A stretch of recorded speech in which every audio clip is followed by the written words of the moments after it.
በስመ አብ ወወልድ ወመንፈስ ቅዱስ አሃዱ አምላክ አሜን። የተወደዳችሁ የእግዚአብሔር ቤተሰቦች የእመቤታችን የቅድስት ድንግል ማርያም ወዳጆች የቤተ ክርስቲያናችን ልጆች ሆናችሁ ምእመናን ምእመናት በእግዚአብሔር ሰላምታ እንደምን ሰነበታችሁ?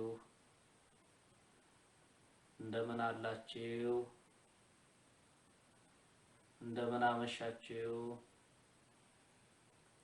ዘወትር የምንናፍቃችሁ እናንተን የምትናፍቁን እኛንም በያለንበት በሰላም የጠበቀን ጊዜውን ሰዓቱን ደግሞ አዘጋጅቶ መልእክት ጊዜው በሰጠን ጥበብ ተጠቅመን የምናስተላልፍበት እድል ስለሰጠን አምላካችን እግዚአብሔር ስሙ የተመሰገነ ይሁን።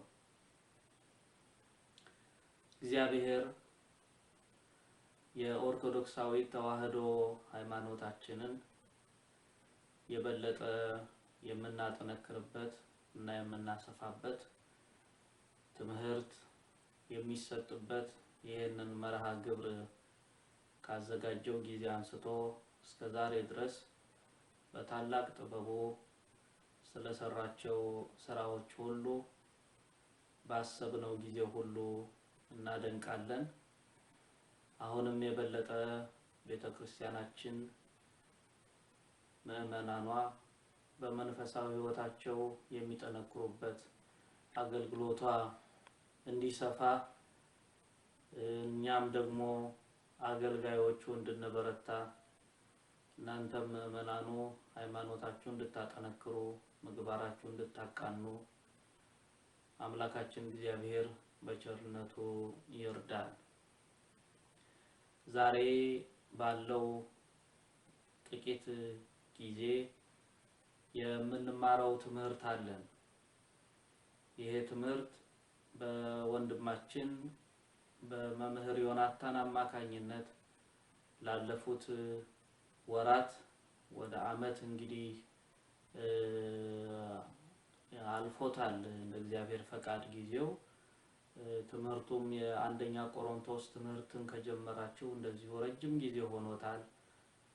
በዚህ የቅዱስ ጳውሎስ የመጀመሪያቱ የቆሮንቶስ ሰዎች መልእክት ውስጥ ከጻፈው መልእክት መካከል አንዱ የሚመለከተው የቤተክርስቲያናችንን ምስጢር ነው። ከነዚህ ምስጢራት መካከል አንዱ በመጨረሻ ባለፉት ሳምንታት የተመለከታችሁት ቅዱስ ቁርባንን ነው። ቅዱስ ቁርባንን በተመለከተ የቤተክርስቲያናችን ትምህርት ምን እንደሆነ ተምረናል፣ ተምራችኋል። ከዚህ ጎን ለጎን ደግሞ በቅዱስ ቁርባን ላይ ሌሎች ከእውነተኛይቱ ቤተክርስቲያን መንገድ የወጡ የሚያስተላልፉት መልእክት የሚናገሩት ነገር ስላለ ይሄንን በደንብ ለይቶ ኦርቶዶክሳዊ ተዋህዶ ቤተክርስቲያን የሷ የሆነውን ትምህርት አጥንቶ ተረድቶ ራስንና ሌሎችን መጠበቅ ስለሚገባ ከመጠበቅም በላይ ደግሞ በእውነተኛው ትምህርት ላይ ራስን ማነጽ ሌሎችም እንዲታነጹ በኃይል ሳይሆን በፍቅር በማስተዋል በትህትና በርህራሄ በገርነት ማገዝ ስለሚገባ ይሄንን የምናስተውልበት መልእክት ነው የምናስተላልፈው እንደ እግዚአብሔር ፈቃድ። እግዚአብሔር አምላክ ከሁላችንም ጋር እንዲሆን ቅዱስ ፈቃዱ ይሁንልን። አሜን። የተወደዳችሁ ምእመናን በቅዱስ ቁርባን ትምህርት ላይ ቅዱሳት መጻሕፍት የሚያስተምሩትን እውነታ ተከትላ የምትጓዘው ጥንታዊቱ ኦርቶዶክሳዊ ተዋህዶ ቤተክርስቲያን ከምታስተምረው ከምትተረጉመው በወጣ መልኩ በሌሎች ወገኖች የሚታመንባቸው የሚነገሩ ከመጽሐፍ ቅዱስ እውነት ጋራ የማይስማሙ እንግዳ ትምህርቶች በየጊዜው ይሰማሉ። ከነዚህ መካከል እነዚህ ትምህርቶች የሚተላለፉባቸው የሚነገሩባቸው የተለያዩ ቦታዎች፣ ስፍራዎች፣ ተቋማት አሉ። ትምህርቱንም ማስከትሎ በነገረ ሃይማኖት ትምህርታቸው አስገብተው በተለያዩ መንገዶች ለማስረዳት ለማብራራት ምእመናንም እንዲከተሉት እንዲኖሩበት ለማድረግ በመጻሕፍት በድምጽ በቪዲዮ ያሰራጯቸዋል።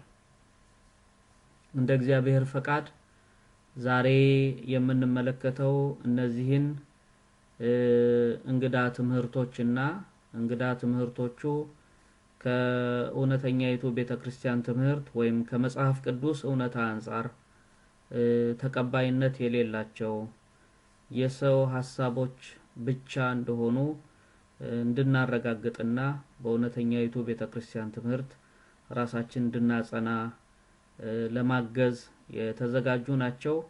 በመጀመሪያ የምንመለከተው በነገረ ሃይማኖት ትምህርት ውስጥ ሌሎች ይጠቀሙበታል ተብለው ከሚጠቀሱ ቃላቶች መካከል አንዱ ትራንስሰብስታንሺዬሽን የሚል የእንግሊዝኛ ቃል የተጠቀሰበት በሮማ ካቶሊካዊት ቤተክርስቲያን የሚታወቅ ቃል ወይም አባባል ነው። ይህ አባባል የህብስቱንና የወይኑን ባህሪ ወይም ሁናቴ ውሳጣዊ ነገር ለማስረዳት የሚጠቀሙበት ቃል ነው። ካቶሊኮች ወደ ክርስቶስ ስጋና ደምነት ወይም ቀድሞ ወደ ነበረው ሁኔታ ወደ መጀመሪያው ወደ መለኮት ስጋና ደምነት መለወጥ ለማለት ይሄንን ቃል ይጠቀማሉ። በዚህ ክፍል ውስጥ ትራንስሰብስታንሺዬሽን በሚለው ቃል ውስጥ ባህሪ ወይም የህብስቱ ስጋ አምላክ የምንለው በኋላ ተለውጦ ወይም የወይኑ በኋላ ደም አምላክ የምንለው በኦርቶዶክሳዊ ተዋሕዶ ቤተክርስቲያን እውነተኛ የአምላካችን ስጋና ደም የምንለውን በሚገልጹበት ጊዜ ለምሳሌ የቆብ ቅርጽ በስዕል መልክ ሊቀመጥ ይችላል። ግን ቅርጽ ነው እንጂ ወይም ስዕል ነው እንጂ ቆቡ ራሱን አይደለም። ቆቡና ስዕሉ ወይም ቆቡና የቆቡ ቅርጽ በቀለም በመጠን ሲነካ በለስላሴው በተለያየ መንገድ ይለያያሉ። ከትክክለኛው ቆብ ስዕሉ ይለያል ማለት ነው። ያ ማለት ቆብን ስንነካው በስሜት የሚቀረጽብንና በስዕል ስናየው በስሜት የሚቀረጽብን ይለያያል ለማለት ነው። እና በሚስጥረ ቁርባንም ያለውን ትክክለኛ ገጽታ በዚህ መልክ ሁለቱን አድርገው የቆቡን ባህሪና ሁናቴ የራሱ ቅርጽ የራሱ ለስላሴ እንዳለው ሁሉ መልኩ ስለ ስሜታዊ መረዳት ቅርብ ቢሆንም የህብስቱና የወይኑ ሁኔታ ግን የተለየ ነው በማለት ከጥንቷ ቤተክርስቲያን አስተምህሮ ያራቀ ቢሆንም ትንሽ የፍልስፍና አስተሳሰቦችን በመጠቀም ለማስረዳት ይሞክራሉ።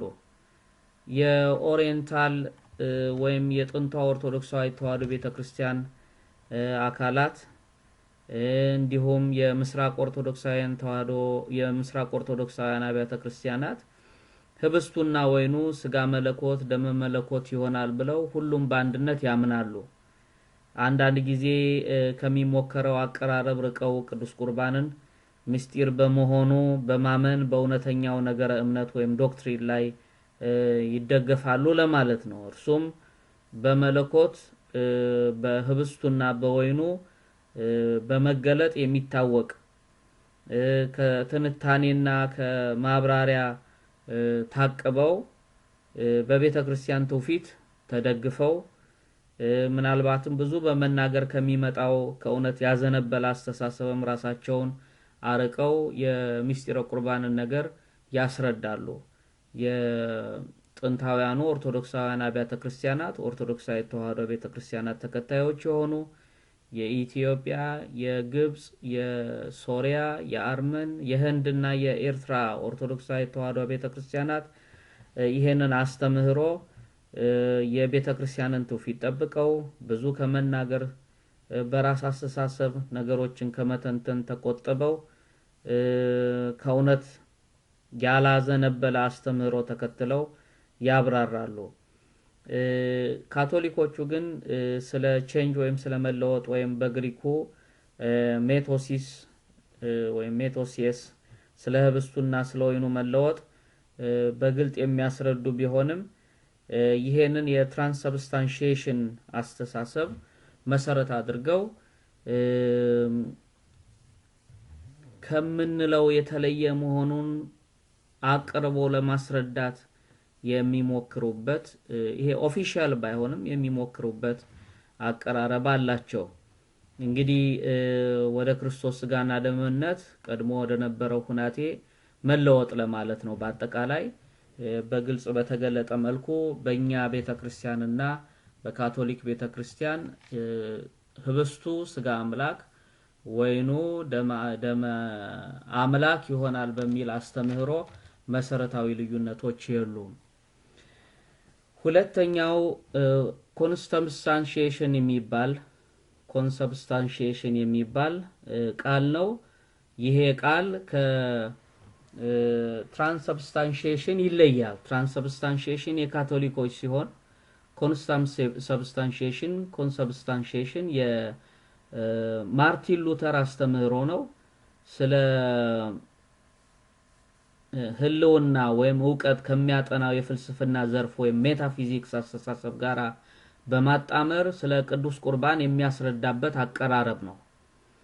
እርሱም የክርስቶስ ስጋና ደም ከህብስቱና ከወይኑ ጋር አብሮ አለ ይኖራል ወደሚል አተረጓጎም ቀርቦ የሚነገር ሲሆን በቅዱስ ቁርባን ውስጥ አራት ነገሮች አያይዞ በቁርባንነት ያቀርባል። እነርሱም የክርስቶስ ስጋ ይሆን ዘንድ የቀረበው ህብስት አንደኛው ነው በማርቲን ሉተር አስተሳሰብ አነጋገር። ሁለተኛው የክርስቶስ ስጋ መለኮታዊው ስጋው ስጋ አምላክ የምንለው ማለት ነው። ሁለተኛው ለደምነት የቀረበ ወይን እና አራተኛው ደግሞ ለብቻው ደም አምላክ የምንለውን ያቀርብና አራት ነገሮች ናቸው ያሉት ብሎ ያስረዳል። ይሄንን ኮንሰብስታንሺዬሽን እንለዋለን። በጥንት ኦርቶዶክሳውያን አብያተ ክርስቲያናት በእኛም ዘንድ ሆነ በምስራቃውያኑ ዘንድ በካቶሊኮቹም ዘንድ ይሄ ኮንሰብስታንሺዬሽን ተቀባይነት የለውም። ህብስት፣ ወይን፣ ስጋ አምላክ፣ ደም አምላክ አራት ነገሮች አድርጎ ያቀርበዋል ሉተር። ይሄም እምነታቸው ሉተራኖች ዛሬ ከሚያምኑት የተለየ ነው። ሉተራኖች እንዲቀደስ በቀረበው ህብስትና ወይን የክርስቶስ ስጋና ደምነት የለም ብለው ነው የሚያምኑት። ከሉተርም ይለያል የዛሬ ሉተራኖች የሚያምኑት ስለ ቅዱስ ቁርባን። እሱ አራቱን ለያይቶ ከህብስቱ ጎን ስጋ አምላክ አለ፣ ያ ህብስቱ ተለውጦ ስጋ አምላክ ይሆናል አይልም። ከወይኑም ጎን ደም አምላክ አለ፣ ወይኑ ተለውጦ ደም አምላክ ይሆናል አይልም። ከጎኑ ግን አለ ረቦበት ይኖራል እንደማለት ነው። እና የዛሬዎቹ ግን ሉተራውያን ከዚህ በተለየ መልኩ ህብስቱና ወይኑ ወደ ስጋ አምላክነትና ወደ ደም አምላክነት አይለወጥም ይላሉ። ይህም ከመጀመሪያ አስተማሪያቸው አመለካከት የወጣ አዲስ ፍልስፍናዊ አስተሳሰብ እንደሆነ ያረጋግጥልናል።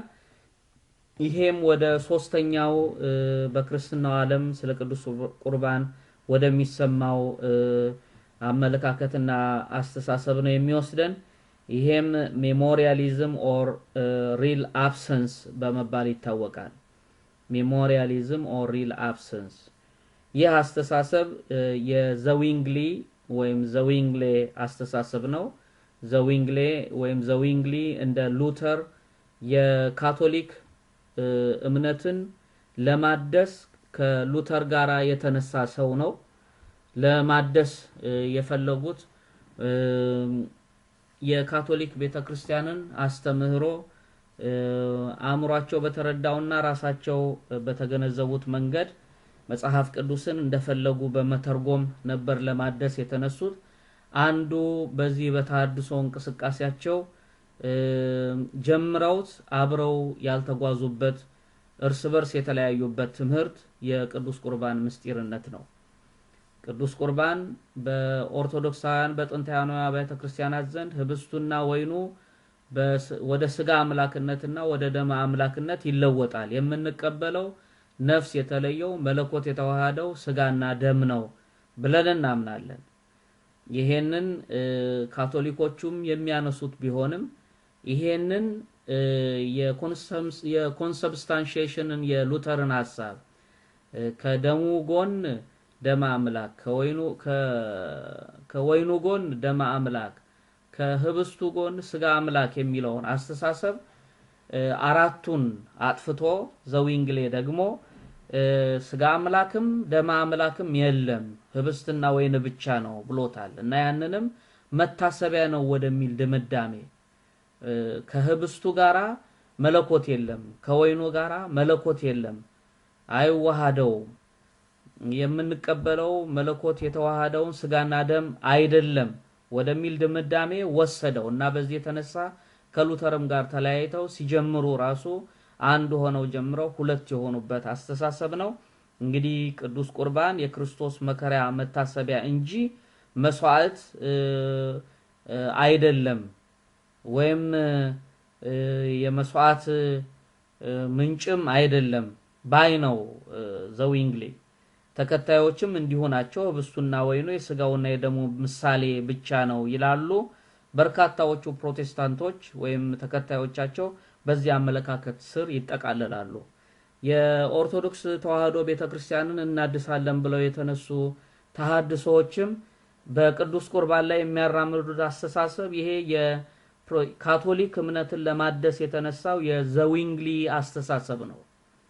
በአንድ በኩል የኮንሰብስታንሺዬሽን የተባለውን የሉተርን ሐሳብ የሚያራምዱ ቢኖሩም በግልጽ ባስቀመጡ ጽሑፋቸው ግን ተሐድሶቹ የሚያራምዱት ከኦርቶዶክሳዊቱ ተዋህዶ ቤተክርስቲያን ከጥንታውያኗ ቤተክርስቲያናት አስተምህሮ የወጣ ዘዊንግሌ ያራምደው የነበረው ሜሞሪያሊዝም ኦር ሪል አብሰንስ የሚባለው በምንቀበለው ስጋና ደም የምንቀበለው መለኮትን አይደለም የሚል ቅዱስ ቁርባን መስዋዕት አይደለም መታሰቢያ ነው እንጂ የሚል አስተምህሮ የሚያስተላልፉበት ነው።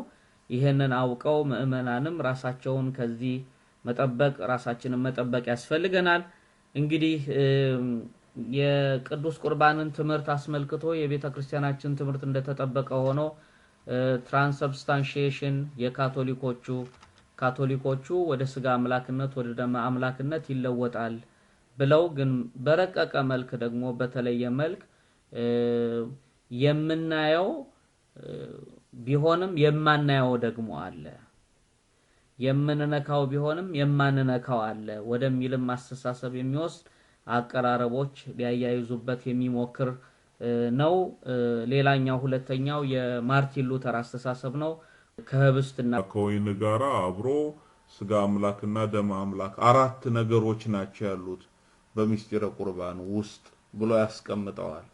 ይሄንን ደግሞ አሻሽሎ ጓደኛው የተሐድሶ እንቅስቃሴ አራማጅ ሆነው የመጀመሪያው የካቶሊክ ቤተክርስቲያንን ለማደስ የተነሱ ጓደኛሞች መካከል አንዱ የሆነው ዘዊንግሊ ደግሞ ለዛሬዎቹ የተሐድሶ እንቅስቃሴ ወይም ለብዙዎቹ ፕሮቴስታንቶች የቅዱስ ቁርባን ምስጢርነትን ባለመቀበል ለሚያራምዱት ትምህርት መሰረት የሆናቸው አስተሳሰብ የተወሰደው ሜሞሪያሊዝም ኦር ሪል አብሰንስ ከሚባለው የዘዊንግሊ አስተሳሰብ ነው። ቅዱስ ቁርባን መስዋዕት አይደለም መታሰቢያ ነው፣ መታሰቢያ ብቻ ነው የሚል ነው። እንግዲህ በጥንታውያን አብያተ ክርስቲያናት ዘንድ ስለ ቅዱስ ቁርባን የምናምነው የምንቀበለው ስጋ አምላክ ነው፣ የምንቀበለው ደማ አምላክ ነው። ህብስቱና ወይኑ ተለውጦ ስጋ አምላክ ደማ አምላክ ሆኖ እንቀበለዋለን። ስንበላ የምንበላው የክርስቶስን ስጋና ደም ነው። ስንጠጣ የምንጠጣው የክርስቶስን ስጋና ደም ነው እንለዋለን። ይሄን ሪል ፕሬዘንስ በማለት ቤተክርስቲያናችን ታስተምረዋለች። መለኮት የተዋሃደው ነፍስ የተለየው እውነተኛ የአምላካችን ስጋና ደም ማለት ነው። ለምንድነው እንደዚህ ብለን የምናምነው? መነሻ ምክንያቶቻችን ምንድናቸው? በሶስት መንገድ ከፍለን እናያለን። አንደኛ መጽሐፍ ቅዱሳዊ ማስረጃዎችን፣ ሁለተኛ አመክንዮአዊ ማስረጃዎችን፣ ሶስተኛ ታሪካዊ ማስረጃዎችን እናቀርባለን። የመጀመሪያው መጽሐፍ ቅዱሳዊ ማስረጃዎችን እንመለከታለን። መጽሐፍ ቅዱሳዊ ማስረጃዎችን በተመለከተ ጌታችን በምሳሌ ሲያስተምራቸው አይሁድ በብዙ ጊዜ በምሳሌ ያስተማራቸውን ትምህርት እነሱ ሊትራሊ ወይም ደግሞ በቀጥታ ቃል በቃል እየወሰዱ ይተረጉሙት ነበረ። እንደ ምሳሌ ለማየት በዮሐንስ ወንጌል ምዕራፍ 2 ቁጥር 19 እስከ 21 ስናነብ ኢየሱስም መልሶ ይህን ቤተ መቅደስ አፍርሱት በ3 ቀንም አስነሳዋለሁ ሲላቸው ይሄ ቤተ መቅደስ ከ46 ዓመት ጀምሮ ይሰራ ነበር፣ አንተስ በ3 ቀን ታስነሳዋለህን አሉት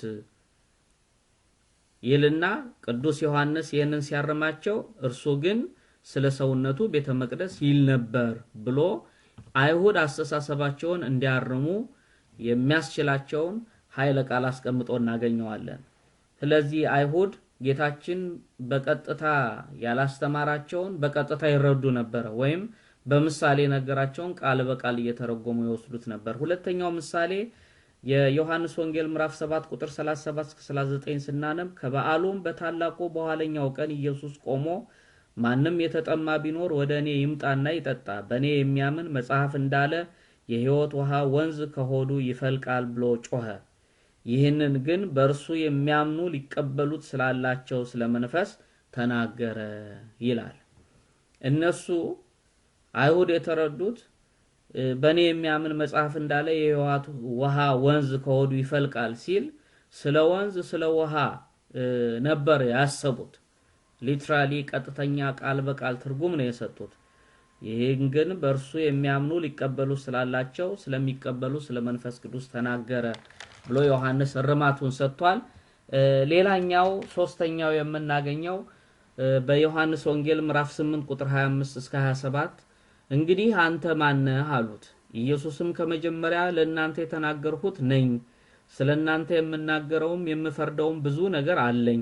ዳሩ ግን የላከኝ እውነተኛ ነው፣ እኔም ከእርሱ የሰማሁትን ይህንን ለዓለም እናገራለሁ አላቸው።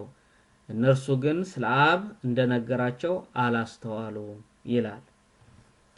እንግዲህ ጌታችን የዮሐንስ ወንጌል ምዕራፍ 6 ቁጥር 51 እስከ 52ም ከሰማይ የወረደ ሕያው እንጀራ እኔ ነኝ፣ ሰው ከዚህ እንጀራ ቢበላ ለዘላለም ይኖራል፣ እኔም ስለ ዓለም ሕይወት የምሰጠው እንጀራ ስጋዬ ነው አላቸው ይላል።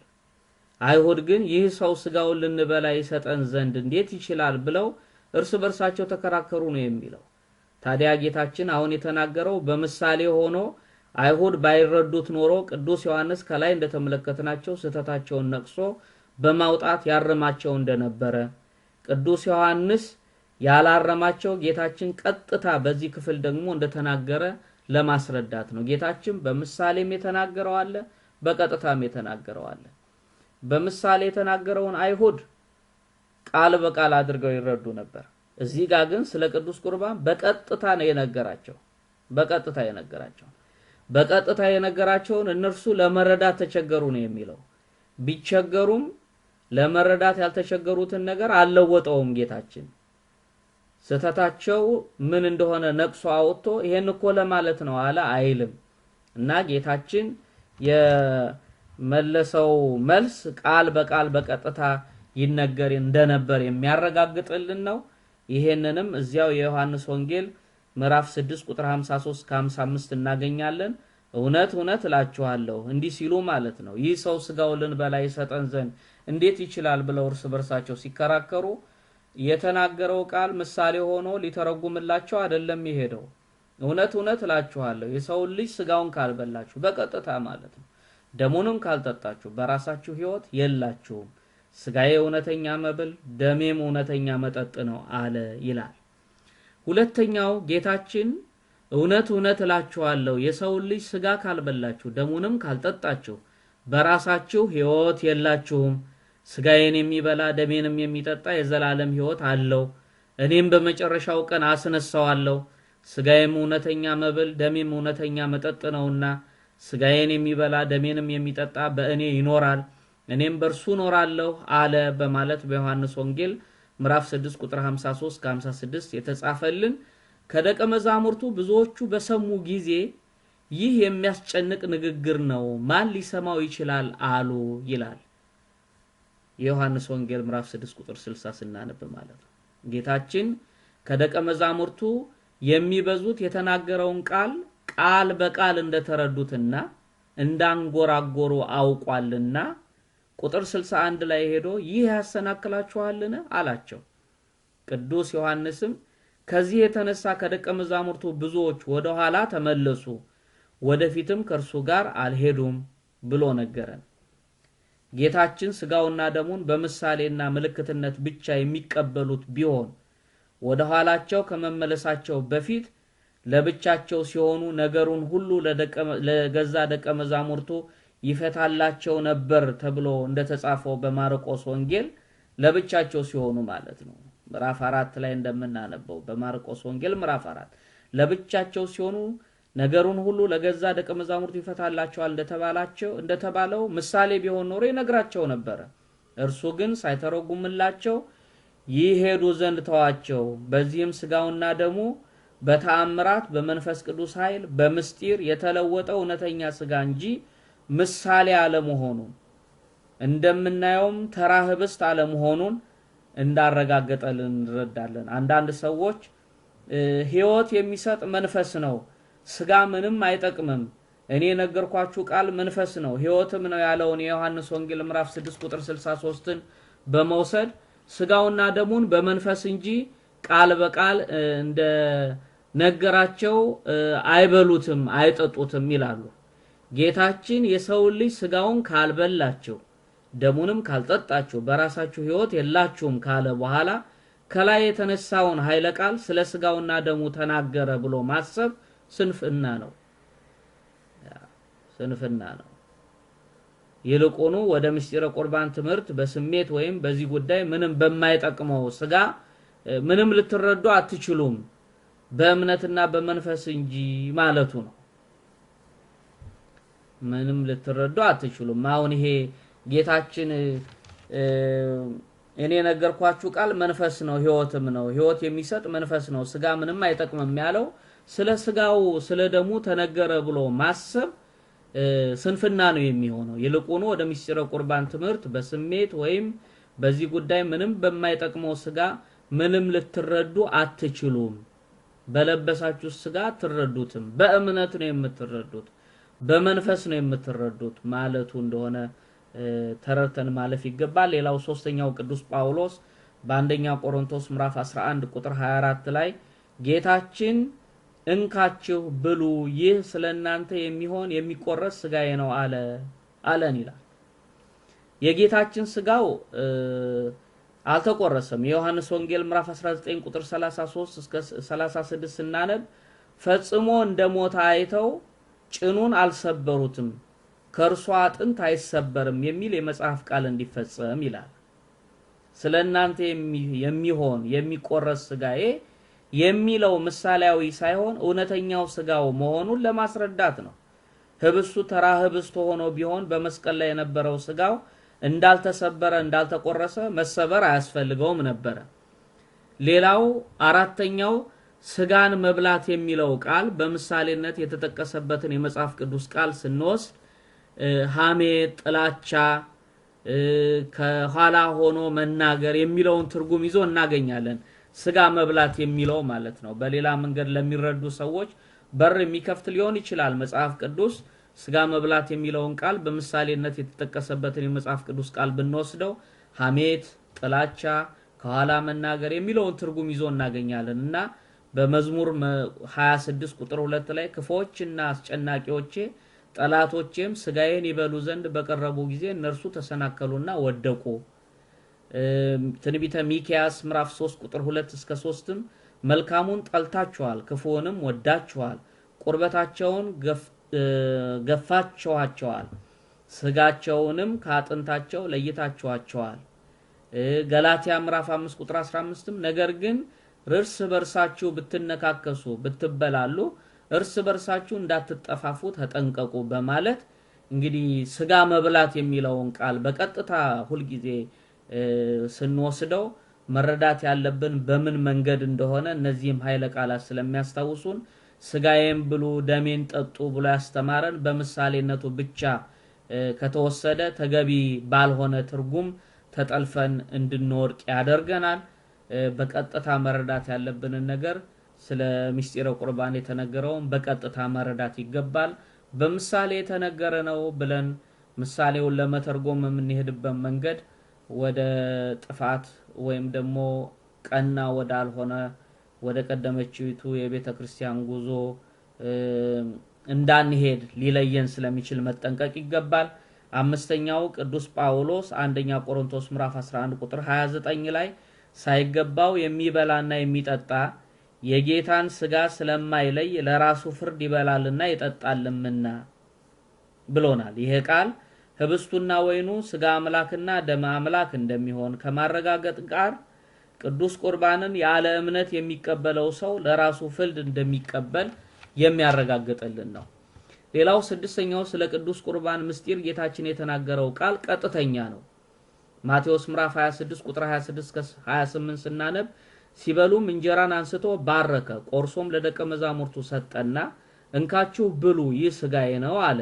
ጽዋንም አንስቶ አመስግኖም ሰጣቸው፣ እንዲህም አለ ሁላችሁ ከርሱ ጠጡ፣ ስለ ብዙዎች ለኃጢአት ይቅርታ የሚፈስ የአዲስ ኪዳን ደሜ ይህ ነው።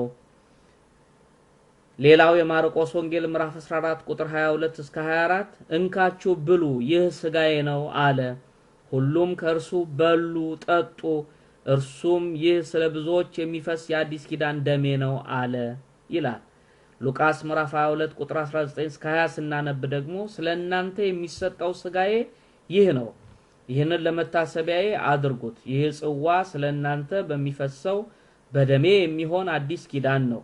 እንግዲህ ጌታችን በግልጽ ይህ ስጋዬ ነው ይህ ደሜ ነው ብሎናል። ታዲያ አይደለም ማለት የሚችለው ማን ነው? ሰው ሁሉ ውሸተኛ ከሆነ እግዚአብሔር እውነተኛ ይሁን። ሮሜ ምዕራፍ 3 ቁጥር 4 እንደተጻፈው።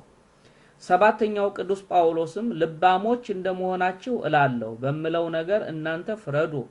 የምንባርከው የበረከት ጽዋ ከክርስቶስ ደም ጋር ህብረት ያለው አይደለምን? የምንቆርሰውስ እንጀራ ከክርስቶስ ስጋ ጋር ህብረት ያለው አይደለምን? አንደኛ ቆሮንቶስ ምዕራፍ 10 ቁጥር 15-16 ስናነብ እንዲህ ብሎናል። ታዲያ ቅዱስ ስጋውና ክቡር ደሙ ተራ ህብስትና ወይን እንዲሁም ምሳሌ ከሆነ ከክርስቶስ ጋር እንዴት ህብረት ሊኖረን ልናደርግ እንችላለን? ሌላው እነዚህ እንግዲህ እስካሁን የተመለከትናቸው እንደተገለጠው ከቅዱስ መጽሐፍ የወሰርናቸው ያገኘናቸው ቀጥተኛ የሆኑ መጽሐፍ ቅዱሳዊ ማስረጃዎች ናቸው። ሁለተኛው ምስጢረ ቁርባንን አስመልክቶ በቤተ ክርስቲያናችን ሪል ፕሬዘንስ ነው ወይም ስጋ አምላክ ደም አምላክ ብለን ነው የምንቀበለው። መለኮት የተዋሃደው ነው የምንቀበለው ስጋ የምንቀበለው ደም የምንልበት ምክንያት በአመክንያዊ ማስረጃ የተነሳ ነው ወይም ሎጂካል ሪዝንስ የተነሳ ነው። ከነዚህ ለመጥቀስ አንደኛው ጌታችን ስለዚህ ምስጢር የሰጠን ማረጋገጫ ምስክርነት ነው። ዮሐንስ ምዕራፍ 6 ቁጥር 56 ስናነብ ይህ ስጋዬ ነው ይህ ደሜ ነው፣ እንዲሁም ስጋዬ እውነተኛ መብል ደሜም እውነተኛ መጠጥ ነው አለ ነው የሚለን። ምስክርነት ደግሞ የምሳሌ ምልክትነት ቋንቋ አያስፈልገውም፣ በቀጥታ የተነገረ ስለሆነ ማለት ነው። ሌላው ሁለተኛው ስለዚህ ምስጢር ጌታችን የነገረን ቃል ኪዳኑን ነው። ቃል ኪዳኑን ያረጋገጠልን ሉቃስ ምዕራፍ 22 ቁጥር 20 ስናነብ ይህ ጽዋ በደሜ የሚሆን አዲስ ኪዳን ነው። ዮሐንስ ምዕራፍ 6 ቁጥር 54ም ስጋዬን የሚበላ ደሜንም የሚጠጣ የዘላለም ሕይወት አለው በማለት ቃል ኪዳኑን ያረጋገጠልን። የውል ቃላት ደግሞ ቃል በቃል መሆን አለባቸው፣ ቀጥታ ማለት ነው። ውል በምልክት ቋንቋ የሚዋዋል ማንም የለም። ውልን ስንፈራረም በምልክት ቋንቋ አይደለም ጽሑፉ ቃሉ የተባለው ነገር የሚዘረዘረው የሚጻፈው እና ይህ ቃል ኪዳን በቀጥታ የተጻፈልን የተነገረን ነው። ሶስተኛው ምሳሌዎችና ንጽጽሮች ደግሞ የሚወክሉት ነገር ካለ የሚወክሉትን ነገር የበለጠ መግለጥ መቻል ያስፈልጋቸዋል። እንደ መጽሐፍ ቅዱሳችን ትምህርት ለምሳሌ የነሐሱ እባብና የጌታችን መስቀል፣ የዮናስ በአሳ አንበሪ ሆድ ውስጥ 3 ቀንና 3 ሌሊት መቆየትና የጌታችን በመቃብሩ 3 ሌሊትና 3 ቀን መቆየት፣ ይስሐቅ በአብርሃም በአባቱ አማካኝነት ለመስዋዕትነት መቅረቡ፣ እግዚአብሔር አንድያ ልጁን ለሞት አሳልፎ ከመስጠቱ፣ የተሰበረው ህብስት ያልተሰበረው የጌታችን አካል ምሳሌ አይሆንም። ምክንያቱም የፋሲካው በግ የጌታችን ምሳሌ ሲሆን አጥንቱ ያልተሰበረ ነው እና የተሰበረ የሚለውን ምሳሌ ወስደን ካልተሰበረው ጋር አናገናኘው። ይሄ ህብስት የምንቆርሰው አምላካችን ስጋ የምንበላው የአምላካችን ስጋ የምንጠጣው አምላካችን ደም የምንቆርሰው እዚህ የምንካፈለው የምንቀበለው እዛ ያልተሰበረው አጥንቱንም አልሰበሩትም ከሚለው ጋራ ለማቃረን በሚያስችል መልኩ ቀዳዳ እንዳይፈጠር አድርጎ መጠንቀቅ ይገባል። ሌላው አራተኛው በዮሐንስ ወንጌል ምዕራፍ 6 ቁጥር 51 እስከ 59 እንደተጻፈው ከዚህ ምስጢር ጋር የተያያዘው መንፈሳዊ ስጦታና በረከት ተራ ህብስት በመብላት የሚገኝ አይደለም። ህብስቱ ወደ ስጋ አምላክነት ካልተለወጠ በቀር ወይኑም እንዲሁ ወደ ደም አምላክነት ካልተለወጠ በቀር ይሄ የተጻፈው ምስጢር ትርጉሙን ለመረዳት የተጻፈውም ቃል በቀጥታ የሚያመለክተው ምን እንደሆነ ለመገንዘብ ያስቸግረናል። ስለዚህ በአመክንያዊ ማስረጃነቱ ይሄ የተጻፈው ቃል ከምስጢረ ቁርባን ጋር የሚያያዝ ነው። መንፈሳዊ ስጦታና በረከት መሆኑንም የሚያረጋግጥልን ነው። መንፈሳዊ ስጦታና በረከቱ ደግሞ በማሰብ ሳይሆን ስጋውን በመብላት ደሙን በመጠጣት የሚገኝ ነው። ስጋውን መብላት ደሙን መጠጣት ደግሞ የምንችለው ህብስቱና ወይኑ ሲለወጥ ነው። ህብስቱ ተለውጦ ስጋ ሲሆን ወይኑ ተለውጦ ደሙ ሲሆን ስጋ አምላክ ደም አምላክ ሲሆን ያን ጊዜ መንፈሳዊ ስጦታና በረከት ማግኘት እንችላለን።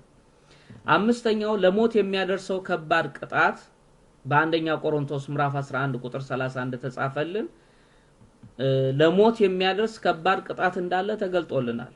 እውነተኛውን የጌታችንን ስጋና ደም በመብላት የሚደረግ መሆኑን የሚያረጋግጥልን ሳይገባው የሚበላ የሚጠጣ ካለ እዳ እንዳለበት ነው የተጻፈልን። ይሄ እዳ ስጋ አምላክ በመብላት ደም አምላክም በመጠጣት ሳይገባን ማለት ነው፣ ሳንዘጋጅ በእምነት ሳንሆን በንስሐ ሳንታጠብ የምንቀርብ ከሆነ እዳ ያለው መሆኑን እዳ ሊያመጣ የሚችለው ደግሞ ስጋ አምላክና ደም አምላክ በመብላትና በመጠጣት የሚደረግ እንደሆነ እንጂ ተራ ህብስት በመብላት ወይም ተራ ወይን በመጠጣት የሚሆን እንዳልሆነ ነው የሚያረጋግጥልን። ሌላው ስለ ኃጢአት ስርየትም ስድስተኛው ስለሚሆነው ጽዋም በማቴዎስ ወንጌል ምዕራፍ 26 ቁጥር 26 እስከ 27 ተጽፎልናል። እውነት ሊሆን የሚችለው በጽዋው ያለው ወይን ወደ ደመ መለኮትነት ሲለወጥ ነው። እንግዲህ ደምም ደግሞ ሳይፈስ ስርየት የለም። ዕብራውያን ምዕራፍ 9 ቁጥር 22 እንደተጻፈልን። ሌላው ሶስተኛው ታሪካዊ ማስረጃዎች ናቸው። ሁሉም ጥንታውያን አብያተ ክርስቲያናት በምስጢረ ቁርባን ነገር ላይ በምስጢሩ መለኮት እንዳለ ያምናሉ። በሁሉም አብያተ ክርስቲያናት ያለ ትምህርት የምንቀበለው ስጋ መለኮት የምንቀበለው ደም መለኮት ነው የሚል እምነት አለ። አሁን አንዳንድ ጊዜ የዘዊንግሌን አስተሳሰብ መሰረት አድርገው እውነተኛይቱን ቤተክርስቲያን ከቀድሞ ቀና መንገዷ የተዛባች አድርገው ለማቅረብ ሞክረው ወደ ዘዊንግሌ አስተሳሰብ የሚወስዱ ወገኖች በጥሞና እንዲሰሙና ራሳቸው እንዲያርሙ እንዲያስተካክሉም ጭምር ይገባል። ምእመናንም ሳናውቅ የእውነተኛይቱ ቤተክርስቲያን አስተምህሮ በልማድ የመጣ አድርገን ባለመቁጠር በዚህ እውነት ላይ ተመርኩዘን ሁሉም ጥንታውያን አብያተ ክርስቲያናት ህብስቱ ስጋ አምላክ ወይኑ ደም አምላክ ሆኖ መለኮት የተዋሃደውን ስጋና ደም የምንቀበል መሆኑን ይሄ ደግሞ በሁሉም ጥንታውያን አብያተ ክርስቲያናት ያለ እንደሆነ መረዳት ይገባናል። ሌላው ሁለተኛው ሁሉም የምስራቅና የምዕራብ አብያተ ክርስቲያናት ለቅዱስ ቁርባን በጌታችን የተነገረው ቃል በቃል ሊወሰድ የሚገባ መሆኑን ያምናሉ። ቃል በቃል የተነገረው ቃል በቃል ማለት ሊትራሊ ነው የተነገረው እና ሊትራሊ መወሰድ አለበት። ሊትራሊ በቀጥታ ቃል በቃል መወሰድ አለበት። ሌላው ሶስተኛው ማርቲን ሉተር ራሱ ሳይቀር በሚስጢሩ ክርስቶስ እንዳለበት አልካደም ወይም አይኑን ጨፍኖ ለመካድ አልደፈረም። ያው አራት አድርጎ ያስቀምጠው እንጂ አቀማመጡ ነው ስተት ውስጥ የከተተው። ህብስትና ስጋ አምላክ ወይንና ደም አምላክ ብሎ ያ ህብስት ወደ ስጋ አምላክነት ወይኑ ወደ ደም አምላክነት መለወጡን አለማመኑ እንጂ ጎን ለጎን ማስቀመጡ እንጂ ይሄ ሰው አይኑን ጨፍኖ አልካደም የለም ወደ ማለት ድምዳሜ አልደረሰም። ከሱ በኋላ የተነሳው ዘዊንግሌ ነው ተነስቶ ፈጽሞ መለኮት ተለይቶታል እስኪል ድረስ የደፈረው የለም። ይሄ መታሰቢያ ነው፣ ለመታሰቢያ ነው የምናደርገው እንጂ መስዋዕት ማቅረብ አያስፈልገንም፣ መቁረብ አያስፈልገንም፣ ቅዱስ ስጋውን ክቡር ደሙን መቀበል አያስፈልገንም። አንዱ የተሐድሶ እንቅስቃሴ አራማጆች አስተምህሮ ይሄ ነው። በቤተ ክርስቲያን ያለን ምእመናን ይሄንን ማስተዋል ይገባል።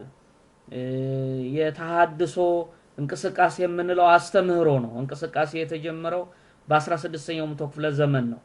ይሄ ትምህርት በተለያየ መንገድ እዚያና እዚህ እያለ በቀና መንገድ የሚጓዙትን ምእመናን ሲፈትን እንደነበረ በዘመናት የቤተ ክርስቲያን ጉዞ ያረጋግጥልናል። ስለዚህ አንዱ ለይተን የምናውቀው ራሳችን የምንጠብቀው ከአስተምህሮው ነው። ይሄ አስተምህሮ ቅዱስ ቁርባን መታሰቢያ ነው የሚል ነው። ይሄ አስተሳሰብ ደግሞ የዘዊንግሌ አስተሳሰብ ነው፣ የፕሮቴስታንቶች አስተሳሰብ ነው። የኦርቶዶክሳዊ ተዋህዶ ቤተክርስቲያን አስተምህሮ አይደለም። የኢትዮጵያም ኦርቶዶክስ ተዋህዶ ቤተክርስቲያን የግብጽም የአርመንም የሶሪያም የህንድም የኤርትራም ኦርቶዶክሳውያን ተዋህዶ ቤተክርስቲያናት አስተምህሮ አይደለም። ዛሬ በርካታ ፕሮቴስታንቶችና የዚህም አስተምህሮ ሰለባ የሆኑ ኃይሎች የሚከተሉት ይህንን የዘዊንግሌን ትምህርት ነው። ቅዱስ ቁርባን መታሰቢያ ነው ይሉታል። ለማጠቃለል ያህል አንዳንድ የሚነሱ ጥያቄዎች መልስ እንዲኖራቸው እናደርጋለን። አንዱ ምስጢረ ቁርባንን አስመልክቶ በኦርቶዶክስ ተዋህዶና በካቶሊኮች መካከል ያለው ልዩነት ምንድነው የሚል ነው። በአጠቃላይ ጠቅለል ባለ መልኩ ስጋ አምላክ ደም አምላክ በሚለው ልዩነት ባይኖረንም ባፈጻጸሙ ግን ከካቶሊኮች ጋር እንለያያለን። ለምሳሌ አንደኛው በማምረቻ የተዘጋጀ ህብስትና ወይን ይዘው ለምእመናን ያቆርባሉ። ፓክድ የሆነ ህብስት ለየብቻው ተቆራርጦ የተዘጋጀ ነው ለምእመናን የሚያቀብሉት። ይሄ ከጥንቷ ኦርቶዶክሳዊ ተዋህዶ ቤተክርስቲያን አስተምህሮ የተለየ ነው። ለየብቻ ተቆርጦ የተዘጋጀ ማለት ነው። ሌላ ሁለተኛው ህፃናትንና ልጆችን ቅዱስ ቁርባንን ከመቀበል ይከለክላሉ። አሁን በካቶሊክ የምናየው አንዱ ክፍተት ህፃናት አይቀበሉ ይከለከላሉ። በማቴዎስ ወንጌል ምዕራፍ 19 ቁጥር 14 ላይ ግን ቅዱስ ቁርባንን ከመቀበል ህፃናትን እንድንከለክል አልነገረንም። ህፃናትን አትከልክሏቸው ነው የሚለው። ማቴዎስ ምዕራፍ 18 ቁጥር 3ም እንደዚህ ህፃን ካልሆናችሁ ወደ መንግስተ ሰማያት አትገቡም ነው ያለ። እንደነዚህ ህፃናት ካልሆናችሁ። ስለዚህ ህፃናትን ይከለክላሉ፣ ልጆችን ይከለክላሉ። ሶስተኛው ስጋውን ብቻ አቀብለው ደሙን ሳያቀብሉ ይቀራሉ። ስጋውንና ደሙን የሚቀበሉት ካህናት ብቻ ናቸው። ስጋዬን ብሉ ደሜን ጠጡ ካለው አስተምህሮ የወጣ ነው። ይሄ የካቶሊኮች ስለ ቅዱስ ቁርባን አፈጻጸም የሚከተሉት መንገድ በአስተምህሮ መሰረታዊ ልዩነት እንዳለ የሚገልጽ ነገር ባይገጥምም እዚህ በሚፈጽሙበት መንገድ ግን የሚያደርጉት ነገር ከቤተ ክርስቲያን አስተምሮ የወጣ ነው። ስጋውን ብቻ አቀብለው ደሙን አያቀብሉም። ሌላው ስጋውንም ቢሆን ወንዶችም ሴቶችም ሁሉም ያቀብሉታል። በሚስጥረ ክህነት የተሰጣቸው በጾታ ወንዶች ለሆኑት ነው። የቤተ ክርስቲያን ምስጢራት የሚፈጸሙት ደግሞ ክህነት ባላቸው ነው። ክህነት ባላቸው ወንዶች ማለት ነው። ለዲያቆናይት ሴቶች የተሰጠው የአገልግሎት ድርሻ በቤተ ክርስቲያን ውስጥ ሴቶች ህፃናት በሚጠመቁበት ጊዜ ቅባ ሜሮን በመቀባት ወይም በሌሎች ለሴቶች በተፈቀዱ ተልእኮች መገኘት እንጂ ቅዱስ ቁርባንን ከማቀበል አንፃር እንዳልነበረ እንዳልሆነ የቤተ ክርስቲያን ጉዞ ያረጋግጥልናል። ሌላው አራተኛው ቀድመን እንዳልነው ስጋውንም ከአንድ ስጋ እየቆረሱ አያቀብሉ። የተበታተነ ተከፋፍሎ ከፋብሪካ ኮምፓይልድ ሆኖ ፓክ ተደርጎ መጥቶ ለሰው ያቀብሉታል። የተለያየ ማለት ነው። በመጽሐፋችን የተጻፈልን ግን አንደኛ ቆሮንቶስ ምዕራፍ 10 ቁጥር 17 እንደምናነበው ሁላችን ያንን አንዱን እንጀራ እንካፈላለን ይላል። ያንን እንጀራ አንድ እንጀራ። ስለዚህ ምእመናንን ጥንታዊቱ ቤተክርስቲያን ከአንዱ ህብስት ቆርሳ ታቀብላለች፣ ከአንዱ ጽዋ ቀርታ ታቀብላለች። ይሄም ከቅዱስ መጽሐፋችን ያገኘነው ነው። እንግዲህ በአጠቃላይ ስለ ቅዱስ ቁርባን በሌሎች ዘንድ የሚሰሙ አስተሳሰቦች እነዚህ ናቸው። ትራንስሰብስታንሺዬሽን በካቶሊኮች ዘንድ የሚነሳ አንዳንድ ጊዜ የቅዱስ ቁርባኑን የህብስቱንና የወይኑን ነገር ከምናየው ከምንጨብጠው ከምንዳስሰው የተለየ አለው ብለው በማቅረብ መደምደሚያው ላይ ግን ስጋ አምላክ ነው ደም አምላክ ነው በሚለው አይለዩበትም። እንግዲህ ስለ መለወጡም እንደዚሁ ያስረዳሉ። ሜቶሲየስ ሚለው ይሄንን የሚያረጋግጥልን ነው። ሌላው የማርቲን ሉተር ትምህርት ኮንሰብስታንሺዬሽን እንለዋለን። ይሄም ደግሞ አራት ነገሮች በቅዱስ ቁርባን ውስጥ አሉ ይላል። በመጽሐፍ ቅዱስ አስተምሮ ስጋውና ደሙ ነው ያለው። የምንቀበለው ስጋውና ደሙ ነው። በሉተር ግን አራት ነገር ያስቀምጣል። ህብስቱ ቀርቦኛ ስጋ አምላክ ይሆናል እንላለን።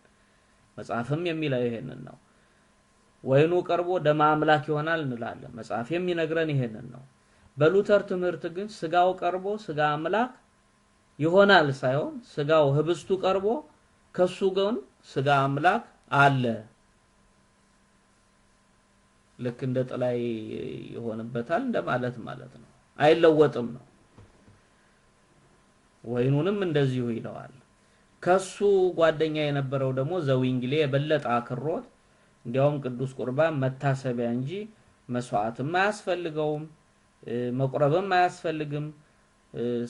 ቅዱስ ቁርባን ምንለው መታሰቢያ ብቻ ነው፣ ከመታሰቢያነት ያለፈ ነገር የለውም ይላል። ይሄ የብዙ ፕሮቴስታንቶች እና ዛሬ የነሱ አይነት ፕሮቴስታንቲዝም የተጀመረው በሪፎርሜሽን እንቅስቃሴ ነው። የሪፎርሜሽን እንቅስቃሴ ጀማሪ ከነበሩት መካከል አንዱ ሉተር ነው። ሌላኛው ጓደኛው ዘዊንግሌ ነው። ሊያድሱ የተነሱት የሮማን ካቶሊክን ነው። ከዛ በኋላ እርስ በርሳቸው በቅዱስ ቁርባን አስተምህሮ ሉተር አራት ቦታ ከፍሎ ሲያስቀምጠው ዘዊንግሌ ደግሞ የባሳ ክሮት መታሰቢያ ብቻ ነው፣ መስዋዕትም አያስፈልገውም፣ ስንበላ ስንጠጣ ከክርስቶስ ጋር ለዘላለም እንኖራለን፣ ከእርሱ ጋር እንዋሃዳለን የሚለውን የዮሐንስ ወንጌልን አስተምሮ ሌሎቹንም አስተምሮች ሁሉ በመደፍጠጥ ነው የተራመደው። እንግዲህ እንደ ያኔው የ16ኛው መቶ ክፍለ ዘመን ሪፎርሜሽን በየዘመኑ ይሄንን እንቅስቃሴ ደግፈው የሚንቀሳቀሱ በሙሉ የሚያራምዱት ይሄን አይነት አስተሳሰብ ነው። በኦርቶዶክስ ተዋሕዶ ቤተክርስቲያን ዙሪያም ደግሞ የሪፎርሜሽን የተሐድሶ እንቅስቃሴ ከማድረግ አንፃር ዛሬ አይደለም ቀድሞም ጀምሮ የነበሩ ኃይሎች በሚያደርጉት እንቅስቃሴ የሚያራምዱት ይሄንኑ የፕሮቴስታንቱን የዘዊንግሌን አስተሳሰብ ነው። ወይም አንዳንዶቹ የሉተርን የኮንሰብስታንሺዬሽን አስተሳሰብ ነው። እግዚአብሔር አምላክ ከዚህ የክህደት ትምህርት በቸርነቱ ይጠብቀን።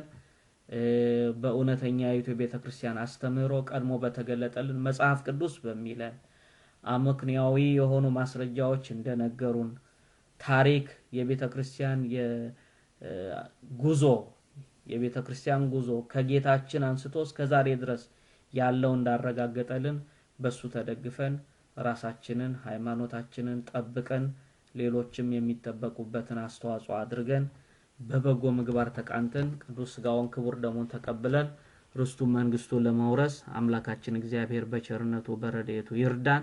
የሱ ቸርነት የእመቤታችን የቅድስት ድንግል ማርያም አማላጅነት አይለየን። በያላችሁበት እግዚአብሔር አምላክ በቸርነት በረድኤት ይጠብቃችሁ። እኛንም ባለንበት እግዚአብሔር አምላክ በቸርነት በረድኤት እንዲጠብቀን ጸልዩልን።